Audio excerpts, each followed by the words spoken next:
Hi, everybody. Welcome to the CoCo Show. I'm John. I'm Aaron. And today, Aaron, we're going to be talking about the Crystal City and Outhouse. Those seem to not go From the together. penthouse to the outhouse, as they say. I doubt there are any. You don't want a crystal outhouse. I can tell you that right now. No, There's nothing good about that. No. Have you ever been to Crystal City? No. No, Boat.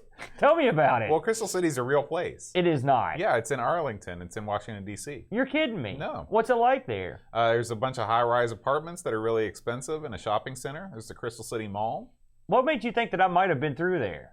I don't know. You sort of hang out in D.C. every once in a while. I You never party go to up there. D.C. Are you kidding me? The traffic's unbelievable up there. Well, back when I used to party up there every weekend, I never went there. That was beyond my league. Something tells me that going to Crystal City would be disappointing. Yeah, it was. It doesn't look like this Crystal City, I can tell you that. Now, where was the inverse, the opposite of that, is an outhouse. Mm-hmm. Now, who do you know right now on this earth that actually currently has an outhouse? There's an outhouse up on Mid Mountain, wasn't there?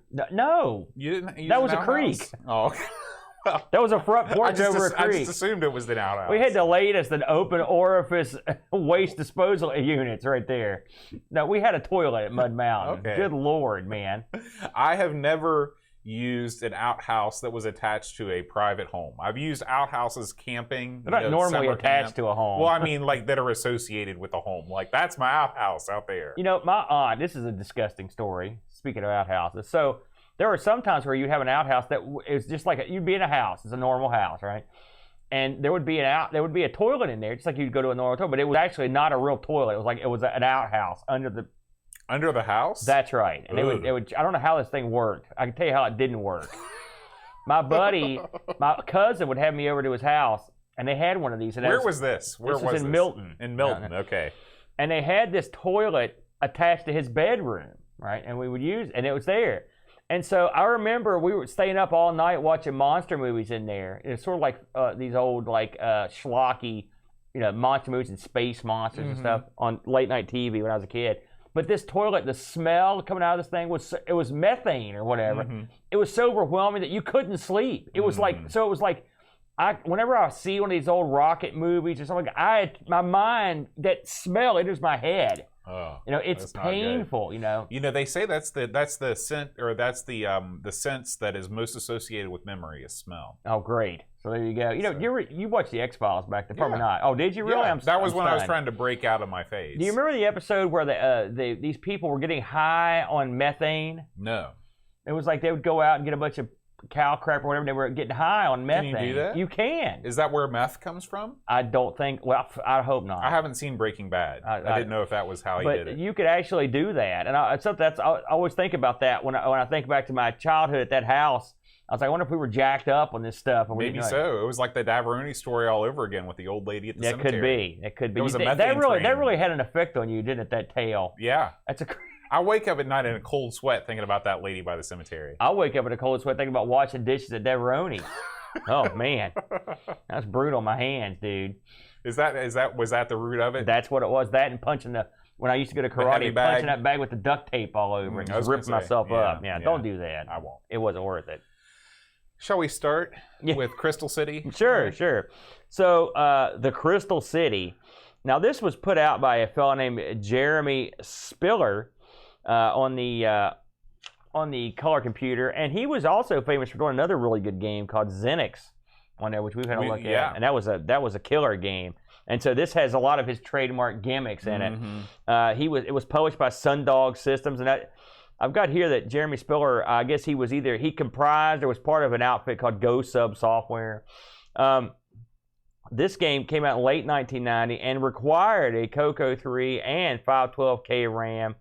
It was only on disc, and required a joystick. So this was a CoCo 3 with 512K RAM. That was the largest CoCo ever sold through retail, right? The most maxed out CoCo. I mean, listen, you know how these things go. I'm sure there was someone somewhere selling some kind of I'm talking about gimmick. like going down to the Sears or going over to the Radio Shack. Yeah.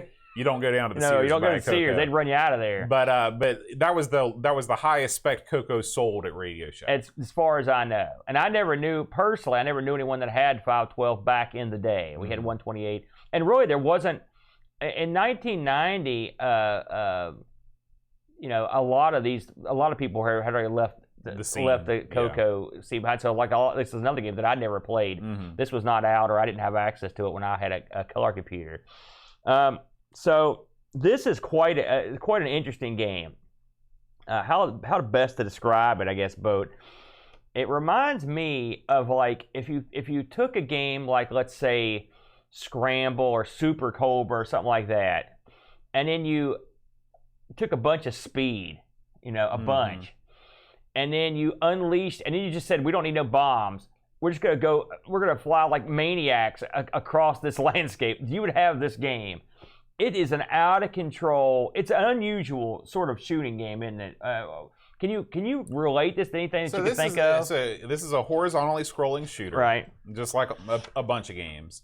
The thing that set this game apart is that you are attacked from all directions all the time. Yeah. You don't just have enemies coming in from the right. You've got enemies coming from behind you. In fact, you rarely have enemies coming in from the right like you do in a traditional shooter. Most of the time, your enemies are coming from the same direction. You are flying behind you. You've got rockets that are being launched at you. You've got missiles or like little bomb things that are being launched from the ground. You've got things that are just stationary in place. And I hesitate to call these things enemies because these things are not necessarily out to get you. They're out to get themselves. These things are operating on kamikaze time all the time. Lingering out there. Yeah. They're just waiting to blow themselves up. A thing that makes this game different from all the other games that are like this is, one, this is the only game that I've played where the majority of your enemies come flying from the same direction that you're flying. Yeah, and two, it is weird. This game has tons of varied ground settings and also destructible environments. The ground is destructible, so you can literally blast your way through the sides of mountains or through the sides of structures. That's cool. I kind of like that. I printed out the docs for this game so I could get a full understanding of what was going on. And I kid you not when I tell you that the backstory for this thing is like pages long. I mean, it is I'll leave it to the gentle viewer / listener to go through and read this. But I mean, this was someone who really laid down the gimmick on here for the backstory. It's as opposed to just run your jet as fast as you can across a landscape, which is basically what it is. This was not a game that was released in the stores. Oh, well, I don't know. I saw pictures of this game. This was like Ultima 1. It was in the old Ziploc with the photocopied manual. There's someone selling one of these, or recently I saw one of these on eBay, and it was complete. It was just like you said. Mm-hmm. So I'm guessing that these were sold as mail order would be my guess. I don't know what or maybe somewhere sold in some a local magazine or local mom and pop shops. Yeah. To me, someone said to themselves, how fast can I make a game go? And this was the ultimate result. And really, this game, first of all, as a CoCo game, it looks great. Okay, we'll go there. Yeah, it looks great. The ground looks great. The enemies look great. The explosions have that Xanax sort of crazy. I've never seen that in any other game. That's definitely this guy, Jeremy Spiller. This is his trademark. That's his bag. Yeah. There's no doubt about that. It also has RGB support and composite. Which of course, I don't have an RGB setup, so I always go. But it looks now, good. I will say, if you're watching this on the video, you're seeing some interference on the score and the shield. I had that on mine too. I did not have that when I played it on my CoCo. Oh, really? So you actually played this on the real thing? Oh, yeah. That's the only way. I'm never going to touch another emulator. Yeah, that's my boy. I love it. I love hearing that. And so if you're playing this on real hardware, I didn't see any of that. So you didn't see that, and I did. No. That's odd, isn't it? Yeah. It's very strange. When you play this game and you look at it, and with some of these CoCo games, you have to throw out that they're on the CoCo because they play faster and look better than almost everything else. Okay, so there's that. But this game, if you played this on another system, that wouldn't probably stand out. What would stand out is the fact that, and this is what the game's bread and butter is the speed. Yeah. This is if I may, a balls to the wall, breakneck paced game of insanity, where the whole time you're flying, you're wetting your pants, you're trying to weave in and out, you're trying to get away from stuff, you're picking up fuel, you're all this crazy stuff, and on top of everything else, the way the landscape is put together it makes it easy for you to just run right into the landscape. And the thing is that it's not cheap. No. When I say that, it's not like they put a mountain at the top, there's a pixel you can go through. But you want to kind of go down into the valleys to get stuff and blow stuff up. And then there will be a mountain or a man-made object that juts out, and you've got to have reflexes, and that's part of the game. Well, this is not a normal... I didn't play this like I normally play a shooter. No. I played this... I was real light on that fire button, and what I would do is I would just bob and weave. You know, you can bob and weave your way through these levels, because you got to remember that the enemies in this game are not really your enemies. They are flying on preset paths. And most of the time, your enemies are on a collision course with the ground. Like the jets that run up behind you, they are on an arc going straight to the ground. The helicopters they're flying on a preset path, and if they run into something else, they'll blow themselves up. Yeah. So if you keep that in mind, the way that you play the game becomes different. And the way that I approach this game was much more thoughtfully, which made me enjoy it more than I would just your typical Super Colbert clone. It's almost like an endless runner or something. Yeah, I mean, that's what it reminded me of. It's just like, because you're right. Like in a normal shooting game, and like Super Colbert is the one I keep coming back to, or Scramble, you try to kill everything you see. In this game, that's pointless. You just most of the time, you just try not to hit stuff. Right. Because you've got a limited amount of shields that you can refresh when you come across those little parachuting fuel things. And you don't shoot the fuel in this game. You pick it up. In a lot of games, you shoot the fuel. Yeah, you run into it. Yeah. And see, this is a clever gameplay element. Because if you shot it, you could just go crazy and just shoot stuff nonstop, but you have to not shoot it. Right. Which means for a while you're not shooting. You're not going to survive if you shoot the parachutes. My main complaint with this game is that in the first level, all of the there's a ton of parachutes. So I mean you can get by without. When you get to the second level, the parachutes disappear almost completely. And I was not able to get past the second level, and I tried many times, and I was actually timing myself just to see how far, and I'd get almost exactly to the same place in the second level and die. Were you able to? How far were you able to get? I could get to the end boss of the second level. Was he the? That's the ship that goes back and forth. That's the end of the first level. I got to him. I could beat him. Yeah. Although he would ram you. Yeah. He didn't. Again, he wasn't super tough. He was not exactly out to get you. He was just sort of flying around. Yeah, he had a pattern, but I mean, he would run you over, and that's what always killed me. And I could get to the second level, and then I didn't get all the way to the end of that one. Now I did cheat to go through the first 4 levels, which there. I think it was only first 3. No, for me it was. I think it was 4. I got the 4th level, and with cheat, you can hit the number buttons on that title screen, and you can get to different levels automatically. And thank God, because I don't think I would have ever gotten there. This is a game.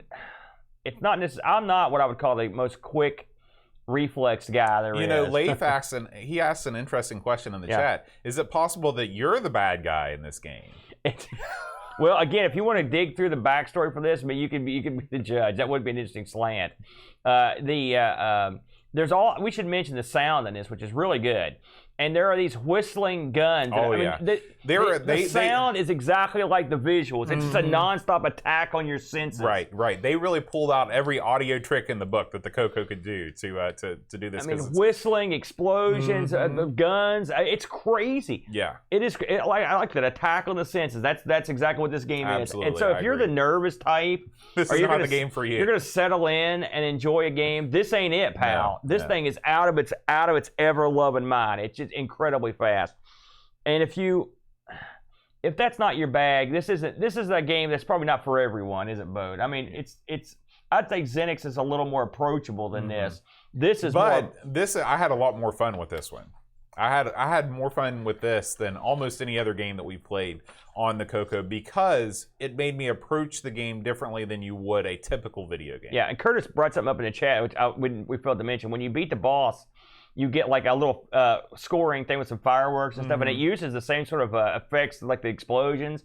I believe they did something like similar to that in Xenix too, and it is pretty impressive. Yeah. This game is a technical demo of how fast you can make something go in the CoCo. I can't think of anything that's in the same stratosphere as this. I mean, this was, especially with as much stuff going on. I mean, picture a screen filled with stuff and sound, everything all at once. I mean, it's amazing that they could pull that off. Right. It blows my mind. So I got to give the guy credit. This was it was really one disc, both sides, I believe, is how they ended up shipping this thing. So basically, it's a 2 discs. Game, yeah. And part of the reason why Curtis picked this for us is so we could get used to loading multi-disc games on the CoCo, because that wasn't something we'd done and that before. did come in handy because when I played on ARG this week when we did Donald Duck's Playground, I had to do that as well, and so I did learn. I played this game. Curtis taught me a while back, but yeah, that helped. And big shout out to Curtis, by the way, for holding our hands yet again. But yeah, I call this game a winner if you're in the right mood. Or I'll tell you, if you're going to put on some here's how you do it, Bo. You get you some Jolt. Or maybe some diet citrus drop extreme, which is what I'm drinking right here. Then you put on some music you get a guy that looks like Bark Bit that's singing the song. Bald guy, Scandinavian guy with a long beard, huge beard, who's cranking up some kind of death metal, and then you play this game. Because you're wired at that point. That is the game right there. So a great game. I really enjoyed it. I don't know if everyone will, but I liked it. It is interesting about the glitching. I find that fascinating that it didn't do on your machine. It's neat that we both now have real hardware to play this stuff on, because that makes a big difference too. So let's roll on. Oh, do we have any listener looks at this one? We do. Oh, okay, go. We do. We got a review from Curtis on Discord, and he says, a game that almost didn't get released. Jeremy started this before Xenix, and after that, sales didn't go great in 89 or 90. Yeah, and I can imagine. He says it's only because Glenn Dahlgren of Sundog convinced Jeremy to finish it off for a 91 release. There were originally plans for music in the background that were never completed. That would have been awesome. Yeah.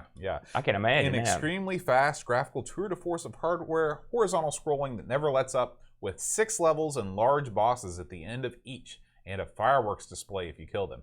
Easily one of the best side-scrolling shooters on the CoCo 3. It even features deformable terrain. The only 2 flaws are the score fuel bar bouncing around a bit on the bottom. Yeah.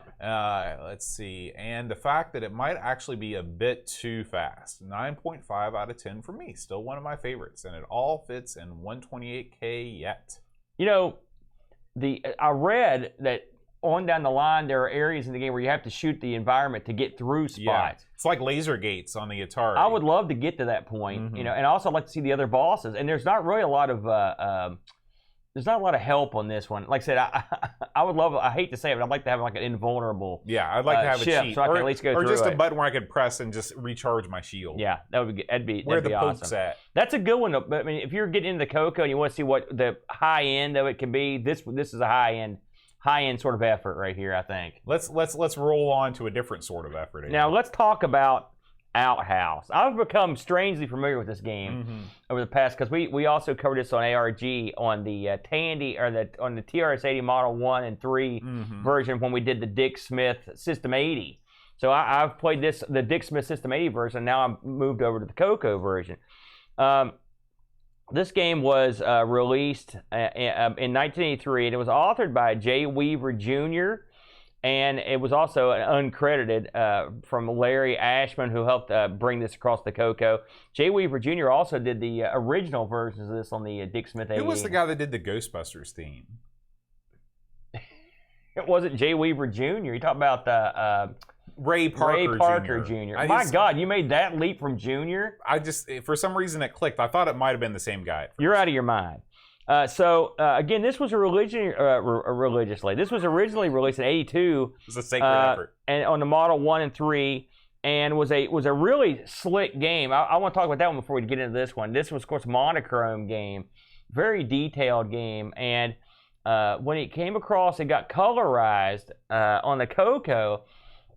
You lose some of that fine detail work that was in. There's something almost Vectrixy about some of those old monochrome games. And I told you, I remember talking to you off camera about how much I enjoyed playing some of those games on the Dick Smith System 80 or the basically TRS-80 Model 1 and 3, and a lot of fun. And so I'm going to look into maybe going down the road. And I mean, I hate to buy another computer, but that would be a neat one to have, that monochrome TRS-80. Yeah. Especially since I had to learn how to load stuff on it to play any of these games. Now, does the monochrome TRS-80, do you have to buy it in the enclosure with the monitor, the whole? I want that one. I mean, God only knows how many models there's not a CoCo-sized model out there somewhere where I can just get the thing with the keyboard. No, I don't think so. Again, I don't know about every possible one. So let's talk about what is Outhouse as we played on the CoCo, and it's exactly the same on both machines. You are the custodian of an outhouse, basically. Now, an interstellar custodian. That's right. So picture, if you're not watching at home, picture a small outhouse, which is a small building where you do your business outdoors, as we mentioned. Yeah, and if you're not from the United States, because I'm sure outhouses look different in different countries. In the United States, there's a stereotypical outhouse that always has a wooden door with a moon-shaped cutout. This one also has a chimney. Yeah, so there's probably a heater in there. There's a heating element too. The ones I've used, there was no heat. It's what they do with the methane. Is that no? That's not what they do with it. So in the middle of the bottom of the screen is your outhouse, complete with the reverse moon on the door. Your job is to fly your UFO, don't ask, around the screen and take out all the enemies that are attempting to either use your outhouse, steal from your outhouse, or destroy your outhouse. It's one of three things. Yeah. You have free reign of the entire screen. You can go anywhere you want, except for down on the ground, and you will be confronted with enemies on from every level and every direction. It starts out easy at first. So let's explain some of the enemies here. That you've got a guy who just wants to use your outhouse. Right. Okay. Then you've got a guy. Them hippies, right? Then you've got a guy who wants to steal your toilet paper. No good. But you don't want that. And when this guy gets in here, that was a serious question. In the documentation, do they call these hippies? I remember you guys mentioning that on ARG. I don't remember. I'll be honest with you. I think I just said hippie because I'm a jerk. So these guys stride towards your outhouse. Like I said, one guy will just go in there, use it, and leave. Right. Which you can't have that. No. And then the other guy will try to steal your toilet paper. When he grabs the toilet paper, it comes out like he just leaves it on the roll and just takes off running. So they've got a roll of toilet paper strung out of your outhouse. And you've got to be careful because if you shoot your toilet paper like that, you'll lose toilet paper. Yeah. You got to shoot the guy. If you shoot the guy, it kind of rolls back up like a blind. Well, it doesn't, though. That's the TRS-80 version. This one, the paper just disappears. Well, I mean, but the point is you keep the toilet paper as opposed to shooting it. It is worth noting that on the older version, the TRS-80 Model 1 version, there's a very cute animation of the toilet paper rolling back into the outhouse. It rolls back up. Yeah. Now, we should also mention that the guys come out are blue-haired men, and it looks like they're dressed in red suits. I don't know what the heck this is. They're referred to in the documentation, according to Curtis, as thief and squatter. Yeah, thief and squatter. You can do the math on the names. Now, if this is all you had to contend with, you'd be fine. But that's not all you have to contend with. You've also got these little floating things that just kind of are just in your way. They just sort of slowly meander towards you. If they hit you, you die. Then you've got these zappers that appear on both sides of the screen. They kind of scroll down. And when they get you in line of sight, they'll light up and shoot you. Yeah. And you can tell when they're going to shoot. They sort of light up like they're going to shoot. Then you've got these things that come down that are like they're crushers basically. It almost looks like it's almost like a Wesley. No, it looks like a 3-tiered wedding cake basically that comes down. You have to shoot each tier. The key to this game that makes it fun is the fact that you can shoot in every direction. This game would be perfectly served with a Robotron-style control set. Oh, yeah. Because you could go to town with one of those. You could absolutely. Now, I will say that what you've got to work on the CoCo, it works fine. But, I mean, that would be ideal to have that sort of directional abilities in this. As you go through the game, you go through waves. So wave 1 might just be simply killing the 2 guys coming towards your... By the way, you kill everyone that screws with your outhouse. Right. So just the guy that wants to use the outhouse dies. If a guy's still talking about, he dies. Everyone dies in this game. That's the game. As you go through the different waves, the bad guys, like the amount of guys increase. You've got I think it's like a smart bomb that'll come down. By the way, it's also stuff wants to just destroy the outhouse. So it can get if the outhouse gets destroyed, you die. If you lose all your UFOs, you die. If you use all your toilet paper, you die. So there's plenty of ways to die. Now, there's one secret weapon that you've got, which is like a mega bomb that you can hit. and you hit one of the number buttons, and it blows up the screen. It's a super zap. Yeah, that's all there is. And to it. I do want to say that this is another example of a CoCo game that lays out all of it's a lot like Cashman. The title screen gives you all the stuff you need to know right there on the title screen. How I wish every game did this. It's so useful. I really like the title screen on this where it shows you all the scores and stuff like that. And you're right. The cards on the table. Here's what you're going to do. And it's a simple premise. Don't let people steal your toilet paper or use your toilet or destroy it. It's your toilet. Right. You got to defend what's yours. So I can understand that.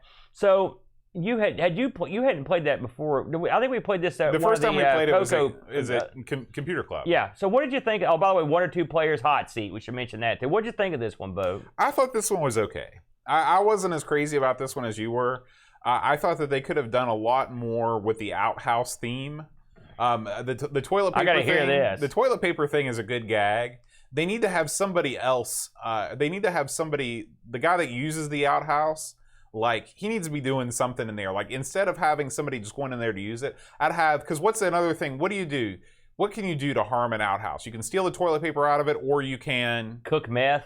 Okay. Or you can... What's the classic prank with an outhouse? You can make it nasty. You can turn it over. Turn it over, right. I want to see one of these guys lean up against it and try and turn it over. He's like going... The thing about an outhouse, it's not a porta potty. Well... you would just turn over the actual base. It's called artistic license, man. Yeah, but the hole is still there. Okay. That's my point. It's not like a porta potty. Some people may get confused. When you use an outhouse, the waste is deposited in a big deep hole. True. It's not actually connected to the house. True. So, I know that the laughs are not as great when you tip an outhouse. Correct. Nothing. It just basically makes people mad. Not to mention when you've got to go, you're boned. That's It's true. gonna be cold. Which is why you need to defend somebody trying to tip over your outhouse. I like how your problem with the game is that there's not enough use of the gimmick of the outhouse. Right. What else the game is called Outhouse. What do you mean it's this pivotal point of the entire game? Yes. So what else would you do? So that is one problem that I have with it. The other problem is the why did they take out, and honestly, I wouldn't have this problem if I didn't watch ARG Presents. But the fact that they took out the toilet paper reeling back in animation really got to me. They must have had a reason to do that. Yeah. That's a very nitpick. I will say again, this isn't as sharp as the. I prefer the model, the TRS-80/Dixman System 80 version over the CoCo version. This is another Anatac C64 versus Specky. Well, and again, this game, the thing about this game is it's still fun. So the playability is still there. I just prefer the look of the monochrome. Exactly. It's funny to say that, but it's true. I do prefer the monochrome look of it. But this game is still fun. It's original. The control system's great. It controls great. You can't deny that. Yeah. It plays great. It's a fair game, and it ramps up the difficulty in a good way. It's not overly hard when you start. You can get better at it if you play it long enough. And also, it's just fun. The premise is fun. And when we played this at the Taze Valley Computer Club, people enjoyed it. And when me and Brent played it on the Dick Smith System 80, we both enjoyed it on there as well. It's just a fun game. The premise is fun. And so for me, I've really enjoyed this game. Like I said, graphically, it's not the best, but the graphics do the job. I would have liked to have seen more inventive looking aliens. I think that the two people are drawn very well, the squatter and the thief. But I would have liked to have seen, I don't know, different aliens, not just sort of specks or geometric shapes. Well, I don't know, man. Listen, I'm coming off Crystal City. I'm coming, when you're coming from the Crystal City, this game is not going to come off very well. To be fair, this game runs on a 32K CoCo from 1983. Sure. So, sure. You can't have the same yeah, you're not going to have, it's not going to be as impressive as something like that. But I like it. And it's another game where you can play for a high score. And I like it's got the good hot seat. I like everything about it. And I should mention, this came out from Computer Shack, which later morphed into Mitchtron. So it was, Computer Shack was a pretty big player back in the day. Yeah, we've done several of those. Yeah, so I dig it. I think it's a fun game. Did you get any scores from the peeps? Before we go on to the scores. Oh, I'm sorry. I'm just curious because I feel like I'm going to forget otherwise. You didn't see this for sale on eBay anywhere? No. Okay. No. Okay. I've never seen any version of this. Okay. All right. Let's see what we got here for the CoCo reviews. We got Curtis is back with another review. He says, I loved this game as a teenager. Quirky humor and a good shoot 'em up that just gets more intense the further along you get into the game. Cute graphics with the thieves walking normally and who drag toilet paper out of your outhouse and the squatters hopping frantically to go and using 50 sheets of toilet paper in one shot if you let them get into the outhouse. Yeah. That's why you shoot it when they get out, dude, just because you're mad. I had seen ads for the Model 1-3 version, 1-3 version, and was very happy we also got this quirky game on the CoCo. 9 out of 10 for quirky gameplay, originality, and cutesy, quirky graphics. Yeah, hard to argue with that. I think this game on either computer is a lot of fun. Yeah. And I will tell you, I had to explain to Luke what an outhouse was, and he thought this was pretty amusing. Oh, he thought that he was highly amused by Kids love outhouses. It's just such a wacky concept. You don't think about it now. But when I did a forthcoming CoCo Show play on this, and kind of went into outhouses and a little deeply, but you don't really think of it. It's something that's sort of gone by the wayside as more communities have city water and stuff. Mm-hmm. But these things were super. I mean, there were a lot of places. And I'd say West Virginia, we probably had a higher percentage of outhouses almost anywhere. Probably so. You know, because there's so many people. And even today, there are plenty of places in West Virginia that don't have a lot of public water. A lot of hunting camps and stuff like that still rely on. So you never know. But I think it's a quirky, fun, a hilarious game. Yeah. I dig it.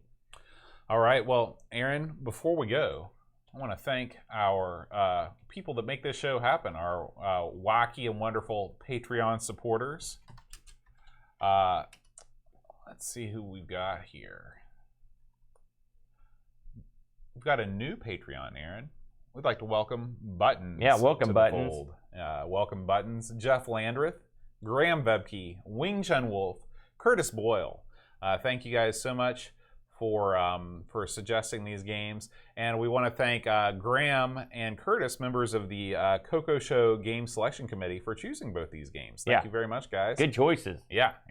And we will be back in a couple weeks with another new episode of the CoCo Show. So we'll see you later. Adios.